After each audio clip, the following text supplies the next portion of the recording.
Hello, my name is Duncan and welcome to one of my hot takes. This hot take is about minimum soil volume for urban trees. Let's get going.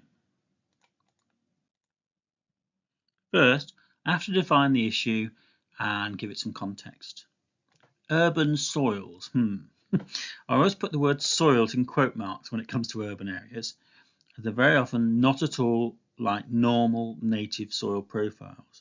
On modern development sites and city centres, there can be found little actual soil and much compacted stone, rubble and rubbish under the surface, and sometimes to great depth. Trees will very often struggle to grow into such compacted and poor urban soil. So if you just supply a cubic metre tree pit and top it up with some topsoil, that may be the only soil volume the tree has available for it to grow in, which is greatly going to limit its potential. To address this issue, many authors and scientists have argued for creating sufficient soil volumes for urban trees in large planters or as soil vaults. This image is one of my own, where a demonstration soil vault has been created at Moscow College for a maple tree that's been growing in that for about 10 years now. It's doing quite well. Ideal soil volumes vary. In the UK, this scale is regularly recognised to supply 5 to 15 cubic metres for small growing trees, their ultimate height being around 10 metres at most. 20 to 40 cubic metres for a medium-sized tree, which typically grow to about 15 metres height at maturity, and 50 or more cubic metres of soil or growing medium for a large growing tree, getting to 20 metres or more in height. Now, some councils in the UK and in some other areas of Europe are now setting planning conditions so that minimum soil volumes must be supplied by the developer if tree planting is proposed. A typical approach to how these are to be supplied is very much as the picture is showing, using plastic crates to suspend the pavement road surface while allowing a large volume of uncompacted soil to be stored and made available to the tree underneath the hard standing. Okay, well, surely it's a good thing to be setting minimum soil volumes for urban trees. Can there be any issues? Sorry, I can't help laughing because it's not very common that good soil volumes are supplied to urban trees, and there are a whole lot of reasons for that.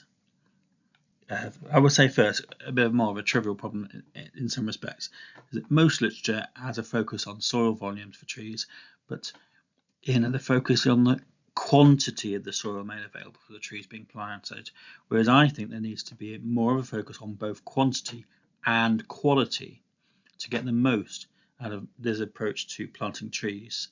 Yes, you've supplied a large volume of soil, but maybe it doesn't drain well, maybe it's not very nutrient rich, maybe there's not enough void space in it, and maybe there's other issues with it retaining pollution and so on.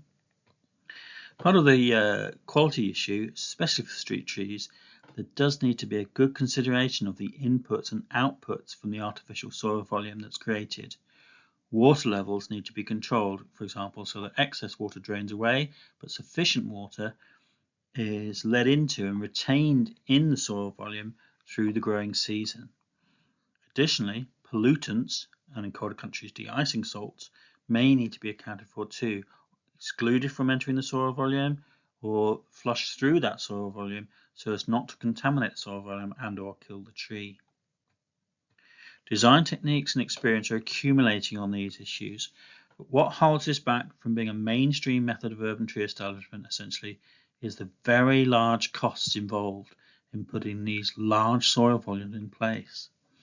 In a recent scheme in a local town, the full cost of installation of a soil volume for 12 trees was £100,000. That's £100,000 just for the soil to plant 12 trees. And they weren't very large growing trees either. Of course, this is at the extreme end of things, but shows that providing adequate soil volumes to a new planting scheme in a dense urban area where the substrate is all compacted is typically really expensive, and arguably may only pay back for itself over decades. We also need to consider the sustainability of the systems being used to supply these soil volumes. In the UK, plastic crate systems or majority plastic frameworks are in common use, but these may not be sustainable in some urban locations in the long term. Such areas essentially become a no-dig area because the structural integrity of the plastic crate systems or frames is compromised if one or two of the units are damaged.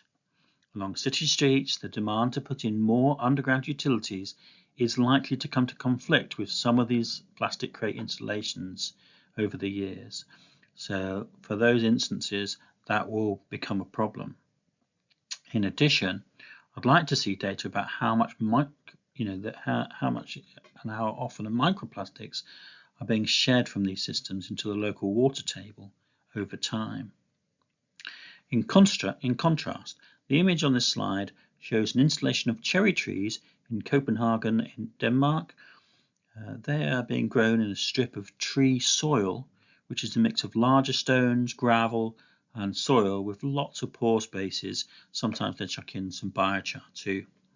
On the surface, all you can see is the little metal grill for an air vent that runs through the verge here. Unlike plastic crate systems, these soil volumes can be dug into with standard excavators if there needs to be a utility or a change, and the system's more sustainable in that way than the plastic crates. So, do we always have to be putting soil in soil vaults or large planters? Well, the answer is no. Urban soils that are not compacted, and especially those with high sand content, often will allow good tree growth because of their porous nature. It is important to check the need for a large artificial reservoir soil before committing to the cost of installing it. Also, some authors advocate for what we call root bridges or subterranean passageways to direct tree roots towards nearby large soil volumes. Linking together tree pits, linking the tree pits to a larger green space under the pavement or sidewalk can, in many scenarios, be a more viable option than making a large soil volume exactly where the tree is situated. Okay, so what have we learnt?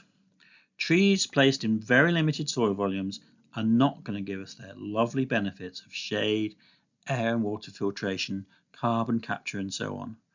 Rather, quite soon they will reach a limit to their growth and often start to die back, as shown in the image on this slide of 3 trees highly confined and with very limited soil volumes. It's interesting that they tend to sort of go beyond what they can, the soil volume will